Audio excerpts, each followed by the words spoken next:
Hello, myself Dr. Kirti Sriram Kulkarni. I am from Gokhale Education Society, Arts, Commerce and Science College, Jawar. I will be taking your TYBSc in Organic Chemistry, that is for semester 5. In our last lectures, you have already got introduction for the syllabus from our various teachers.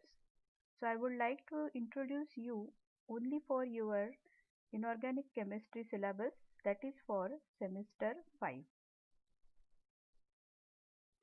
So in this semester 5 you have to learn overall 4 units from inorganic chemistry paper. So your first unit will be molecular symmetry and chemical bonding. So in this you have to learn molecular symmetry, molecular orbital theory for heteronuclear diatomic molecule and polyatomic species. Your second unit will be solid state chemistry, that is about structure of solids and superconductivity. Your third unit will be of chemistry of inner transition elements, that is chemistry of lanthanides with reference to lanthanide contraction, oxidation state, ability to form complexes, magnetic and spectral properties. Then you have to learn occurrence, extraction and separation of lanthanides, and finally application of lanthanides. Then your last and that is fourth unit will be of some selected topics, that is about chemistry of non-aqueous solvents, comparative chemistry of group 16 and comparative chemistry of group 17. So in all you have to appear for theory paper, that will be of 100 marks, and practical exam will be of 15 marks. The code for inorganic chemistry paper is USCH502, that is your inorganic chemistry paper, and its total weightage is 150 marks. So before starting the syllabus, I would like to introduce you the modern periodic table.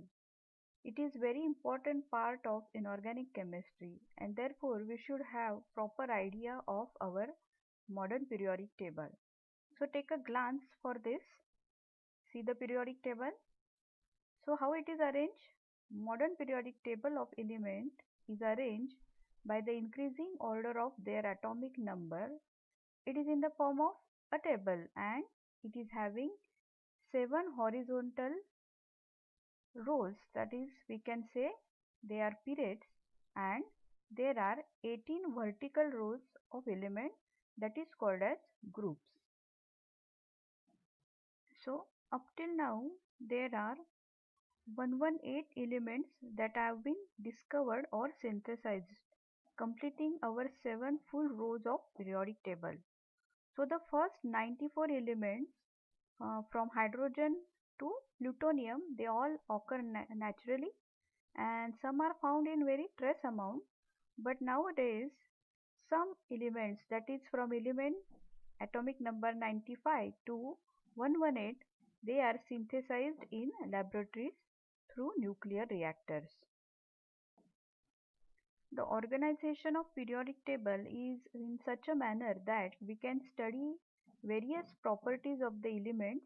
Also we can derive the relationship between various elements, and then we can discover some new elements through their properties.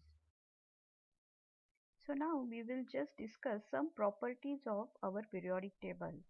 As I said, the modern periodic table, the elements are function of their atomic numbers. That means they are arranged in increasing order of their atomic number in periodic table. So there are 7 horizontal rows called as periods and 18 vertical rows called as groups. So what are different properties of the periods? Let's see. There are different 7 periods in which the first period has only 2 elements, that is hydrogen and helium, which is called as very short period. The second and third period have 8 elements, that is from lithium to neon and from sodium to argon, and that is called as short periods. The fourth period and fifth period, they have 18 elements. So from potassium to krypton and from rubidium to xenon, and they are called as long period.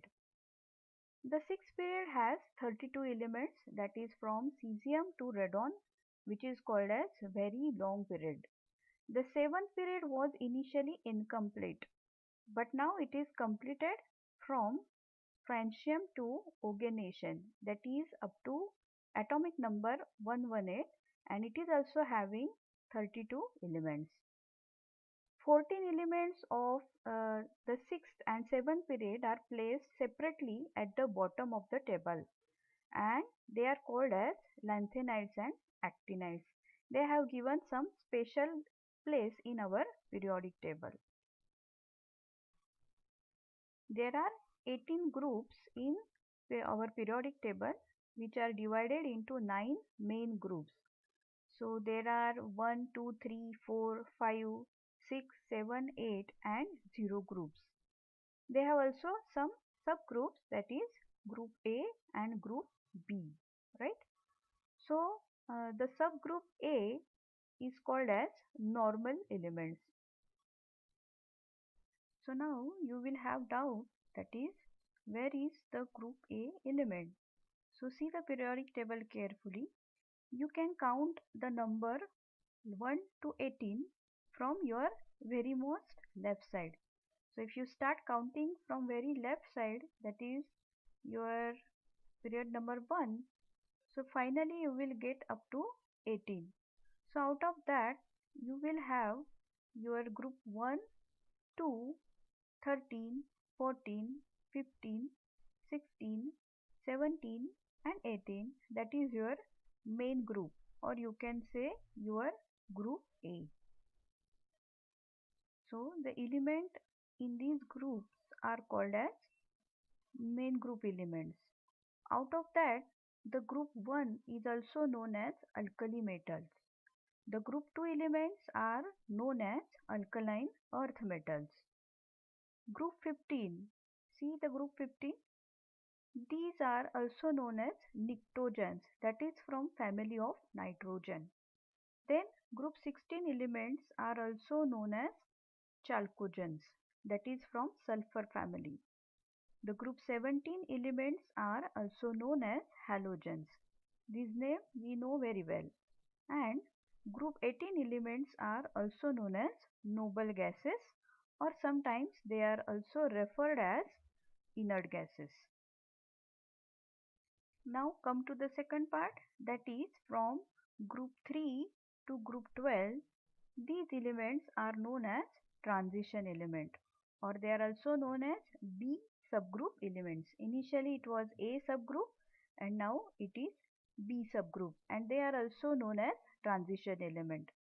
Then as I said, the lanthanide and actinide series, which is given special place at the bottom of the periodic table, they are known as inner transition elements. So now we will just see some properties of periodic table. So very first property is called as valence electrons. So what is valence electron? In a period, the number of valence electron increases from 1 to 8 from the left to right, and the number of shell is the same. So what is the meaning of that? So when you take group 1 element, they have only one valence electron. Means in their outermost shell there will be always one electron, which is called as valence electron. If you go to group 2, it will have two valence electron, and if you go to group 3, it will have three valence electron. So are you getting this? Means the valence electrons are the electrons in the outermost shell of that particular period. So in a period, all elements contain same number of shells in their outermost one. So we can consider the example of second period. Okay, so period means what? It is going from left to right. So what are the elements in second period? That is lithium, beryllium, boron, carbon, nitrogen, oxygen, fluorine and neon. So if you consider their atomic numbers, they are 3, 4, 5, 6, 7, 8, 9 and 10. Okay. So from left to right, the atomic number is also increases. So if you consider their electronic configuration, so how you will write? The atomic number 3 is for lithium, so its electronic configuration will be 2, 1. So that means the outermost electron is 1. Similarly for beryllium, it will be 2, 2, that is atomic number 4. So electronic configuration is 2, 2. So there are now 2 valence electrons. So similarly, if you go from boron, carbon, then nitrogen, oxygen, fluorine, you will see up to fluorine, how many electrons are there? 9. Atomic number is 9. So what is their electronic configuration? It will be 2, 7. So in the outermost shell there will be 7 electrons, and for neon the atomic number is 10. So therefore electronic configuration will be 2, 8. So there are now 8 electrons in the outermost shell. So what is the meaning of valence electron? So as you go in the period from left to right, the valence electron will increase one by one, and in a group from top to bottom, the valence electron will remain same. Okay. So the next property is valency. Valence electron will give rise this property. So listen carefully. In a period that is from left to right, the valency of element will increase from 1 to 4, and then it will decrease from 4 to 0. So that is when you move from left to right, initially the valency will increase, that is from 1 to 4, and then it will decrease from 4 to 0. So what is the meaning of this? So valency is nothing but the capacity to donate or accept the electron. So every element, when it will form a molecule, it will try to adopt the maximum stable state, right? So what it will give? It will give its outermost electron, and if it is more than 4, it will try to accept the electron, right? So therefore the valency is its capacity to donate or accept the electrons, right? So again now we will consider the example of second period. In that again the elements are from lithium to neon. Same, the electronic configuration is how you will write 2, 1, 2, 2, 2, 3, that is like up to 2, 8. So as I earlier explained, the valence electron will increase from 1 to 8, right? So up to 1, 2, 3, 4, what it will do? It will try to give out those electrons, right? And after 4, now the valence electrons have increased, that is 5, 6, 7 and 8. So now therefore it will accept the electrons, that is valency will decrease like 3, 2, 1 and 0. Okay. So valency is to accept or donate the electrons in the outermost shell. The next property is atomic size, or we can say radius of the atom. Okay. So now again in a period, that is when you go from left to right, what will happen? The atomic size of the element decreases from left to right. Okay. So why this happens? Because nuclear charge, that is number of proton, increases. Okay. And as you go from left to right, the number of shell remains same. So therefore what will happen? The electrons are pulled closer to the nucleus. Okay. So what is happening? You can consider that size of a particular atom is remaining same. The shells are remaining same, but the nuclear charge, that means number of protons are increasing in the nucleus, and in the outermost shell the number of electrons are also increasing. So what will happen? The innermost charge, that is nuclear charge or nucleus, will pull the electron toward itself, and therefore what will happen? The size will decrease as you go from left to right in your period. Instead of that, suppose you consider a group. Okay, so that is from top to bottom. Now what will happen? in a group, the atomic size of the element will increase. So as you go from top to bottom, the size of your atom will go on increasing. Why this will happen? Because the number of shells are now increasing, okay, and electrons are remaining same. That is, valency of that particular element will remain same. So therefore, the effective nuclear charge will decrease, and therefore the size of atom will increase, that is when you go from top to bottom in a group. So now next is metallic and non-metallic properties of the metal of the elements. So depending upon physical or chemical properties of the elements, they are classified into major categories, that is metals, metalloids and non-metals. So what are metals? They are generally shiny in nature, high conducting solids, that is for electricity and heat. Then they can form alloy, and even they can form ionic compounds with non-metals. Then majority of non-metals are colored or colorless. They can be gases, and even they don't show any good conductivity of heat and electricity. In between metals and non-metals, there are metalloids which show intermediate properties of metals and non-metals. So again, if you consider our periodic table, in that, in a period, that is when you go from left to right, the metallic property of the element decreases from left to right. Okay. So again, you consider our periodic table. So from left to right, the metallic property decreases, and from top to bottom, that is in a group, the metallic character increases. So by this rule, which element show maximum metallic character? That is cesium. Okay. So cesium will show maximum metallic character. The non-metallic character, it will increase from left to right. Okay. So in this rule, who will show maximum non-metallic character? So that will be your neon. Neon is still a noble gas, but still it will show maximum non-metallic character. So all metals are electropositive in nature. That means they will donate their electron to adopt the stability. And non-metallic property, that is also called as electronegative nature. What is electronegativity? Electronegativity is the tendency of an atom to attract a shared pair of electrons. Okay, so it will affect both atomic number and valence electron.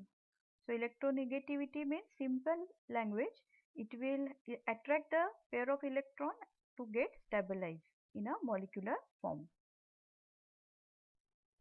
So now we will consider the important property, that is electronic configuration for s, p, d and f block elements. So if you see earlier slide, in that you can find out the elements.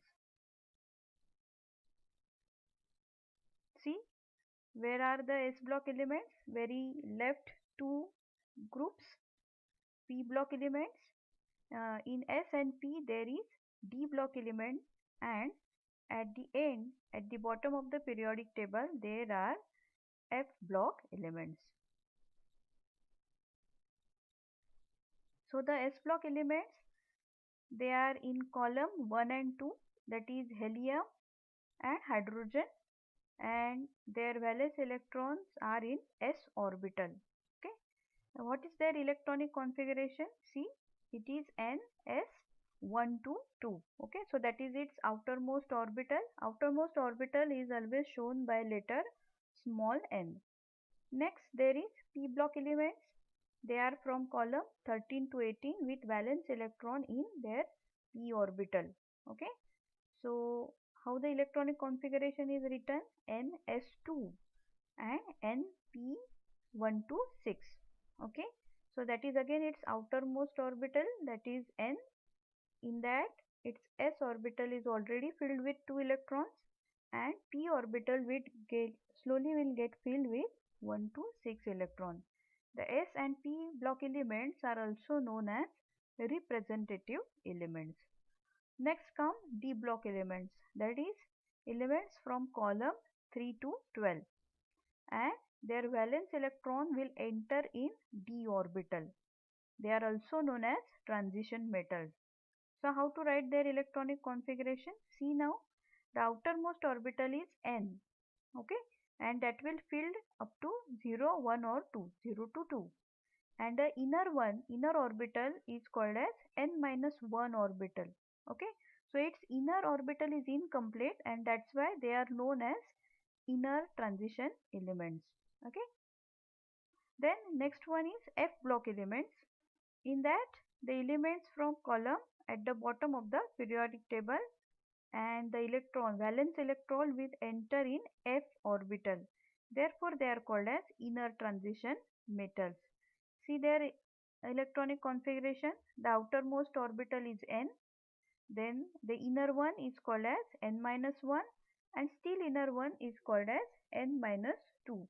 So the valence electron will enter in f orbital of inner orbital. That's why it is called as inner transition elements. So now we will actually start with our unit 3, that is chemistry of inner transition elements. So what are inner transition elements? That is 4f and 5f block elements. So as we earlier discussed about the periodic table, now it is easy for us to understand. So what are these elements? These are having outer 3 shells, that is the outermost, that is n, penultimate, that is n minus 1, and pre-penultimate shell, that is n minus 2, are incompletely filled with electrons. So their n minus 2 f orbital gradually filled as the atomic number increases, and therefore they are called as inner transition elements, or they enter in f orbital, therefore they can also called as f block elements. They have special position at the bottom of your periodic table, okay. So it contains two series. The first series, that is called as lanthanide, it is also known as 4f block elements, and the next one is called as actinide series, that is 5f block elements.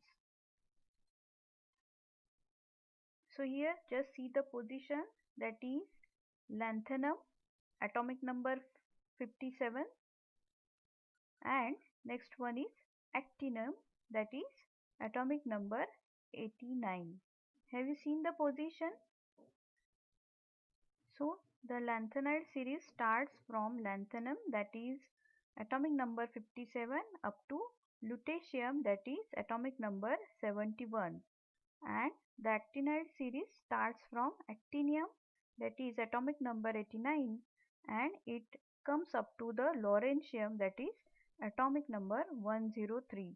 So there are 14 elements in this particular series. So the detail of the series and detail of these elements we will see in our next lecture. Thank you.